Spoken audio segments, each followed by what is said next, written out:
Abooluganda Mukama yeebazibwe, mbalamusizza nnyo mu linnya erya Mukama waffe Yesu Kristo. Ndi wano nga njagala kwogera ebigambo ebya Mukama waffe. Mukama ampadde ekisa olwaleero okwogerako nate mu maaso gammwe, okwogera ebigambo bya Mukama waffe ebirungi.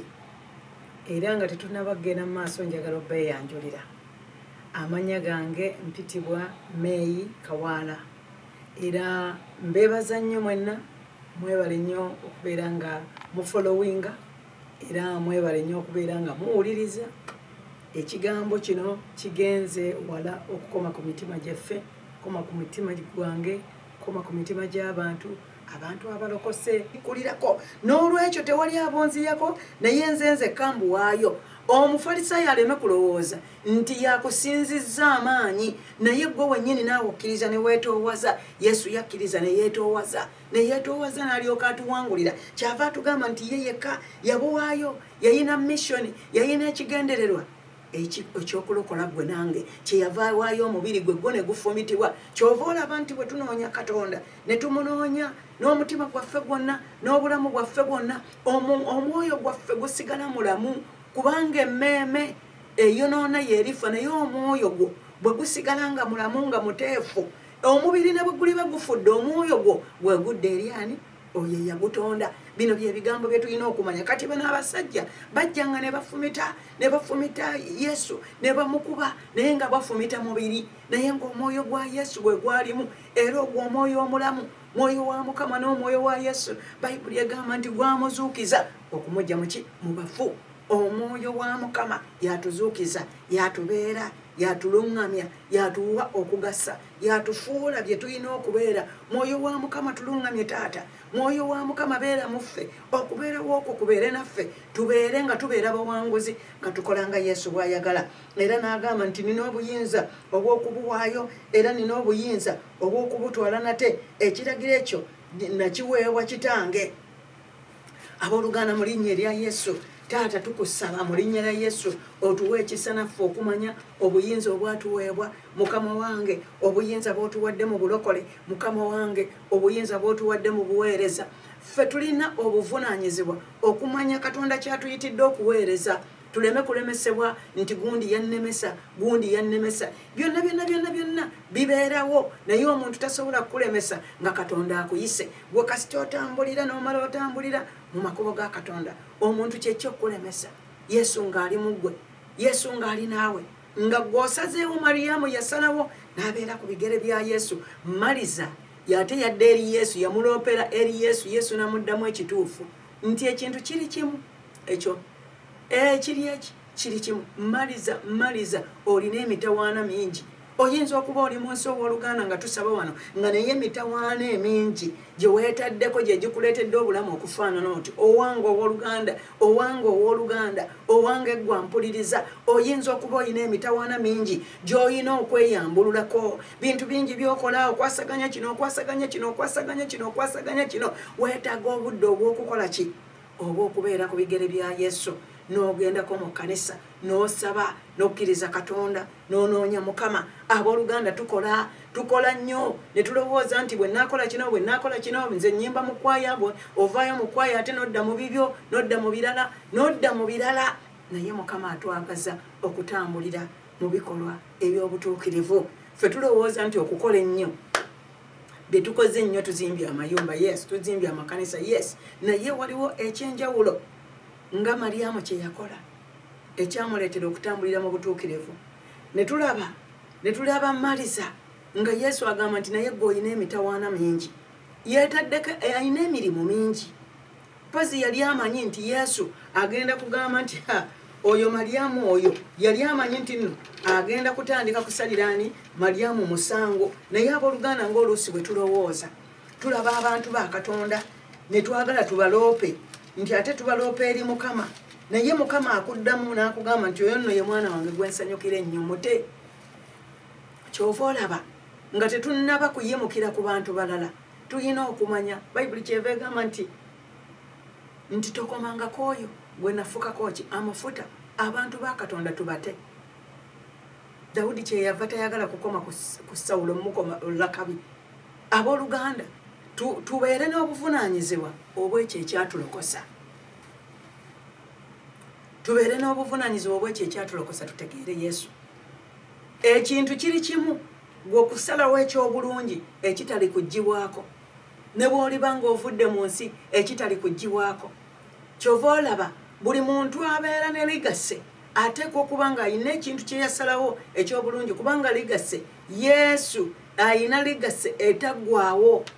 Olw'okubanga wali ttabi ddungi n'obala ebibala ne bw'ova mu nsi erigase yesigalawo omukululo waleka omukululo naye lwa Yesu si linnya ery'omuntu oyo oba oli naye omukululo ogw'erinnya erya Yesu. Yesu ye ligase yaffe. Yesu ye ligase yaffe. Ekigambo osazeewo ekigambo eky'omugabo ogwo omulungi ogutali kuggibwako. Abooluganda twetaaga okweyongera okuseesaamu. Bingi bye tukola era bitusuza tutudde naye bwe tukkakkana ono omukyala Yesu n'amala agamba nti olina emitawaana mingi. Emitawaana mingi taata gitusonyiwe. Mukama nsonyiwe emitawaana emingi gye ntambuliramu. Gye ndowooza nti bwe nkola kino nenkola kiri nenkola kiri nenkola kiri waliwo ebimu ebituleka nga tuli bakalu yadde nga tubikoze bitya naye emitima gyaffe nga teginnateeka mujjo nga tetunnawummula. Tulinnya ku kino tulinnya ku kino tukwata kiri nga tuli bakoowu. Twetaaga okujja eri Yesu atuwummuze. Abooluganda twetaaga okujja eri Yesu atuwummuze. Ebidduka bireke bidduke, ebitambula bireke bitambule, ebikolebwa bireke bikolebwe. Naye kye weetaaga okufuna amagezi ng'aga Mariyamu n'atuula ku bigere bya Yesu awulira ebigambo bya Yesu. Njagala okuddiramu nate omulundi gumu essuula eno ey'ekkumi, Luuka essuula 10 olunyiriri olwa 38 lulimu ebyokuyiga bingi era woddayo eka wezza obwenkulumu. Haleluya, amen. Awo bwe baali bagenda n'ayingira mu kyalo, omukazi erinnya lye Maliza n'amusembeza mu nnyumba ye. Naye yalina muganda we ayitibwa Maryamu. Maliza yasembeza Yesu. Ojja kukola byonna. Oyinza okuba okoze ebintu bingi ng'osembeza abagenyi obikola byonna obudde obumala mu kino mukiri naye wuliriza ebyokuyiga bingi. Naye yalina muganda we yayitibwanga Maryamu eyatuulanga awali ebigere bya Mukama waffe n'awuliranga ekigambo kye. Yalina muganda we. Tulina baganda baffe bangi. Ffe tubalabanga bwe tubalaba. Wazzi Maliza bwe yatunuulira Maryamu nga muli mu mutima gwamusalira omusango nti laba nnono nabunafu. Ye asazeewo okutuula wali nze ndi mu kukola. Ne Yesu era akiraba nange nkolera ddala. Era bwe yagenda mu kifo ky'okutuula wali ebigere bya Yesu ye ate yali yagala kuloopa Maryamu nti mugambe atuma Yesu agambe Maryamu. Naye nga Maryamu yali yaganze dda. Abooluganda ekintu kimu kye twetaaga omugabo gumu gwe tulaba wano 42 omulungi ogutali tuggibwako kwe kubeera nga twewa Mukama, tubeere amatabi agabala ebibala, twewa Yesu ne tumutegeera. Bino bye tukola ku ngulu ensi etulabe ebyo bya bwereere. Bye tukola ku ngulu oli atulabe. Bw'obanga ogenda okuweereza mu kkanisa ng'oyagala musumba akulabe nga weetala ng'oyagala maama musumba akulabe n'ovaayo n'ogamba tebatwebaza nako, abantu abo tebasiima, tebalina ne kye bampaddeyo. Ebyo byonna twabiraba ne tugenda nga tukula mu Katonda, ne tugenda nga tuyiga Katonda, ne twezuula. Ekiseera kituuka ng'olina okwebeereramu onoonye Mukama nga bw'akyayinzika okulabika. Osome Bayibuli y'emisana n'ekiro. Omwoyo omutukuvu agenda kwebikkulira Katonda. Omwoyo omutukuvu yatwebikkulira ne tutandika okutegeera Mukama, ne tutandika okwagalira ddala Mukama, ne tufuna okubikkulira okuva mu Katonda. Ekyo kyokka kye kigambo ekimu omuntu ky'ofuna. Ebigenda mu maaso mu nsi bireke, ebyensi byansi. Oyinza okuba ng'obikola nga waliwo ebintu bye tukola nga twagala okusanyusa abantu, naye ne bw'oli bikola otya abantu tebasanyuka. Oluusi omuntu ne bw'omuwa otya ssente ye lw'omuwadde lw'otamuwadde agenda kufuuka mulabe. N'okola nga tewaliwo akusiima, naye omu yekka ayinza okusiima ye Katonda. Abooluganda, ekintu kye twetaaga twagale Katonda, twagale Mukama n'obulamu bwaffe bwonna. Kigambo kikulu nnyo wano. Naye yalina muganda we yayitibwa Maryamu, yatuulanga wali ebigere bya Mukama waffe, n'awulira ekigambo kye. Twetaaga okuwulira ekigambo kya Yesu, twetaaga okuwulira eddoboozi lya Mukama, twetaaga okuwulira Katonda ne tulyoka tukola. Ddala by'okola Katonda yabikugamba, ddala by'okoze Mukama yabigamba. Oyinza okuba ng'okola naye ng'oli mu kufuba. Waliwo ebintu bye tukola era bw'oba ng'oli mu kufuba olwaleero, gikakkana ku bigere bya Yesu, obuuze Mukama. Buuza Mukama nti nkwate ekkubo ki? Nkwate lino oba nkwate lino? Ajja kutegeeza nti ogira obeeraawo, ogira olindako. Tuyina okutambulira mu kwagala kwa Katonda. Maryamu yatambulira mu kwagala kwa Katonda, n'awulira eddoboozi lye. Omwana Samwiri ng'azaaliddwa, ng'ali mu kkanisa Kaana, amaze okusaba omwana amufunye mu Samwiri ekyokubiri. Bw'oba osomye bulungi, Samwiri yali tannategeera ddoboozi lyani lya Katonda, nga Katonda bw'ayita banagenda eri musumba Eri. Naye oyo Eri n'amugamba nti bw'akuyita, Mukama bw'akuyita mugambe weewaawo mpulira. Abooluganda, kukakkana.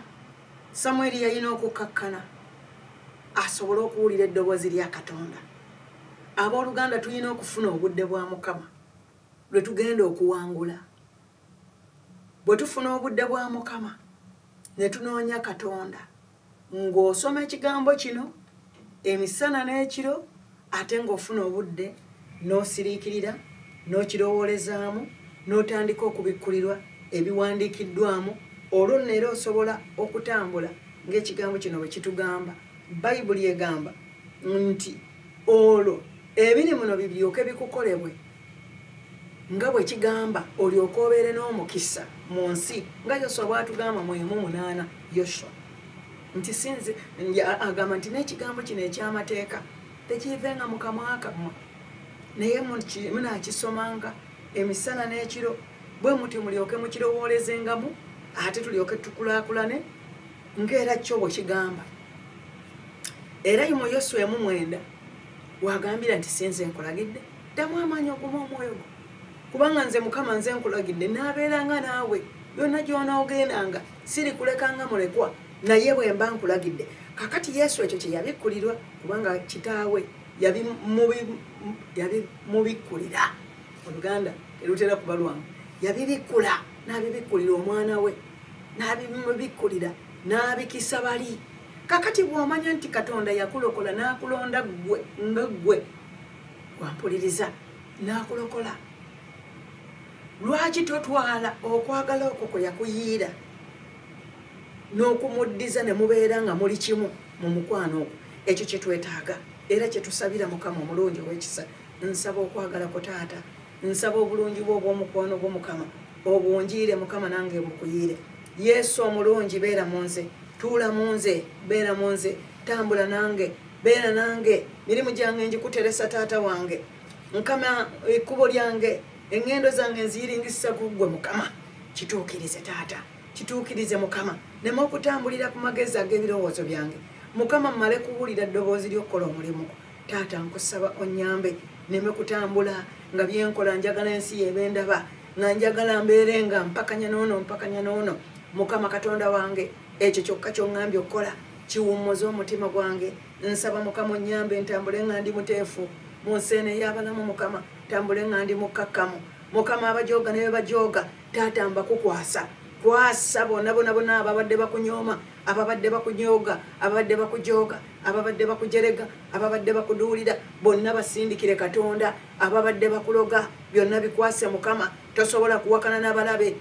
Dawudi yasaba, n'asaba mu Zabbuli eya 35, n'agamba Mukama wakana n'abawakana nange, lwana n'abalwana nange, kwata engabo n'akagabo, oyimirire okunyamba Mukama, solola n'effumu, ozibire kuba abanjiganya, ogambe emmeeme yange, tiggwe bulokozi bwange, bakwatibwe ensonyi baswazibwe, abayigganya emmeeme yange, n'asaba n'agamba bazzibwe ennyuma beeraliikirizibwe. Omulabe bw'atamala kuzzibwa nnyuma ne yeeraliikirizibwa takuvaako, naye Dawudi yagamba bazzibwe ennyuma beeraliikirizibwe. Omanyi nti omulabe atya nnyo ebyo by'ayagala okukola yabitya.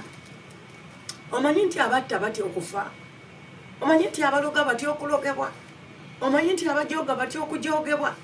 Okiraba nti Yesu we yamala okukomererwa ku musaalaba, enzikiza we yakwatira, olaba buli omu bw'ateekako 10 banoonya okugwa kava batya enzikiza, naye nga ye Yesu baamukomerera ne bamutta ne bamubulizaayo ne bamuziika, n'amala okuziikibwa. Bannaaye bw'oba okola ebyo by'okola ng'obikola banno, w'omanyi nti olunaku bwe lunaatuuka gw'olina ki ky'olina? Olina mubiri n'oli gw'obikolamu alina mubiri. Bannaaye Katonda atwetaaza amagezi. Oyo gw'ovuma waafunyeyo abakuvuma, oyo gw'okijjanya waafunyeyo abakukijjanya. Abooluganda kyekiseera tukke ku bigere bya Yesu, tuve mu kuntambula embi, tuve mu bye tukola ebibi, tuve mu kwogera ebitasaana, tuve mu kunyaga. Buno obulamu Katonda kyakuwa nti kirungi nnyo, kya mukisa nnyo okulya ekyo ekitono okusinga okutuula n'omubi n'okulya ebingi naye ng'ate tolina mirembe. Abooluganda awo kikujja ne ku competition. Lya kyolya naye ng'olina Katonda.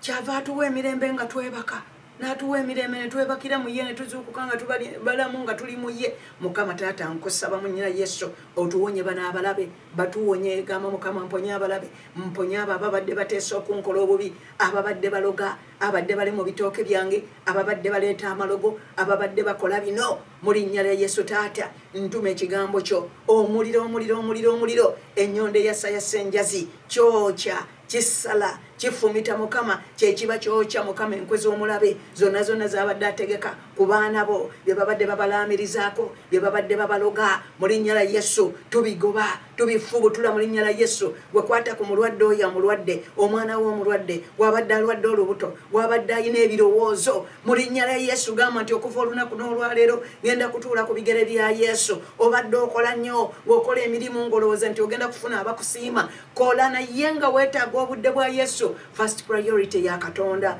Mukama w'abakama gw'oli mulungi, tusoose Yesu, tusooke tufune obudde, tutuule awali Yesu, tuwulire ebigambo bye, tulabe kyagamba, tulabe atugamba kukola ki, tulabe atugamba kugenda wa, atugamba kukakkana tutya, tubeere bateefu. Emigugu egyo gye twetisse egyaffe gituzitoowerera. Yesu n'akuyita n'agamba jangu gyendi, n'akuwummuza, naye n'ojja n'omugugu gwo era nagwo n'otuula nagwo. Abantu abamu bajja ne mu kkanisa era ne bajja n'emigugu gyabwe tebagisuulanga. Mu linnya la Yesu emigugu gy'obubi, emigugu gy'olugambo, emigugu gy'okuvuma abalala, emigugu gy'okuyigganya abakulaakulana, mu linnya la Yesu njikugobako, gikuveeko, naawe gyekunkumuleko. Emigugu egy'olwannareeyiso, egy'akajanja, egy'okweyisaawo, egy'okweraga, egy'okwesitula, egy'amalala, mu linnya la Yesu Taata njegobako, gigobe ne kwoyo n'oyo era okuwonya mulabewo. Bw'olina okusaba n'okwegayirira Katonda kyataava atugamba, Bayibuli kyeva etugamba mu Bafiripi 4:6 nti kale temweraliikirira naye mu kwebaza, mu kusaba n'okwegayirira ensonga zammwe muzintegeeze. Bw'oba obadde weeraliikirira ng'olina ebikutawanya, ng'olina ebyabalabe, anti bwe boogera, bwe bajja oluusi bajja ne mu kkanisa nga bajja basowodde, bajja bakubya obusunsu, bajja bakubya enviiri, bataddeko lipstick, bataddeko obusige, olwo bakutiise, tujja genda tumulage lyatera twambadde nnyo, naye mu linnya la Yesu egyo emyoyo giba gyambambadde. Gwe kyolina okukola weebaze, gamba Mukama nkwebaza kubanga ndi mulamu, naye baabano mbakusindiikiriza. Eyo y'ensonga gyagamba nti gimutegeeze mu linnya lya Yesu bamutegeeze mugambe gundi mukutegeeza mukusindikiriza mujjeeko kumpalanira ebitaliimu mujjeeko okunyombesa mujjeeko okumalako emirembe ng'akumalako emirembe kuba